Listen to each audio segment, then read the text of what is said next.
പഴയ സിനിമയേക്കാൾ എന്ത് നേട്ടമാണ് മലയാള സിനിമയ്ക്ക് ഇപ്പോൾ ഉണ്ടാവുന്നത്? പഴയ സിനിമയുടെ കഥയില്ലല്ലോ.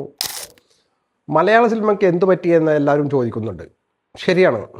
പല ആളുകളും ധരിച്ച പോലെ പഴയ സിനിമയേക്കാൾ എന്ത് നേട്ടമാണ് മലയാള സിനിമയ്ക്ക് ഇപ്പോൾ ഉണ്ടാവുന്നത്? പഴയ സിനിമയുടെ കഥയില്ലല്ലോ എന്നുള്ളതെല്ലാം പറയുന്നുണ്ട്. സത്യൻ, നസീർ കാലത്തെ അല്ലെങ്കിൽ ആ കാലത്തെ സിനിമയും ഇപ്പോഴത്തെ കാലത്തെ സിനിമയും പല ആളുകളും പാട്ടിലായാലും സംഗീതത്തിലായാലും എല്ലാ തിരക്കഥയിലായാലും പലപ്പോഴും അതിനെ പറ്റിയിട്ട് വിവാദങ്ങൾ നടക്കാറുണ്ട്.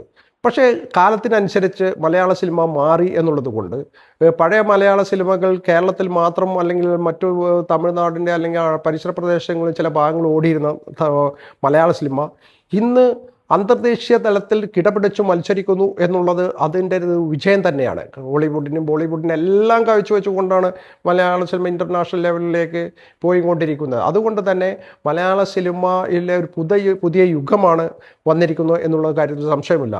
അതിൻ്റെ ടെക്നിക്കൽ വിദഗ്ധമായ ടെക്നിക്കൽ സാങ്കേതിക വിദ്യയും അത് കൈകാര്യം ചെയ്യാനുള്ള കഴിവും അതിൻ്റെ സ്ക്രിപ്റ്റും വളരെ നന്നാവുമ്പോൾ മലയാള സിനിമയെ ഉറ്റുനോക്കുകയാണ് ലോകം. അതൊരു മാറ്റം തന്നെയാണ്. മലയാള സിനിമ വരും കാലങ്ങളിൽ നല്ല ഒരു സാമ്പത്തിക ഭദ്രത കേരളത്തിന് ഉണ്ടാക്കി കൊടുക്കും എന്നുള്ള കാര്യത്തിൽ അതിനുവേണ്ട പ്രോത്സാഹനം പുതിയ ഗവൺമെൻറ് അവർക്ക് നൽകണം. പുതിയ സിനിമകൾ ഇതുപോലുള്ള സിനിമകൾ അന്തർദേശീയ നിലവാരത്തിൽ കൊണ്ടുവരാൻ അവർക്ക് സഹായിക്കണം എന്ന് മാത്രമാണ് എനിക്ക് ഈ കാര്യത്തിൽ പറയാനുള്ളൂ.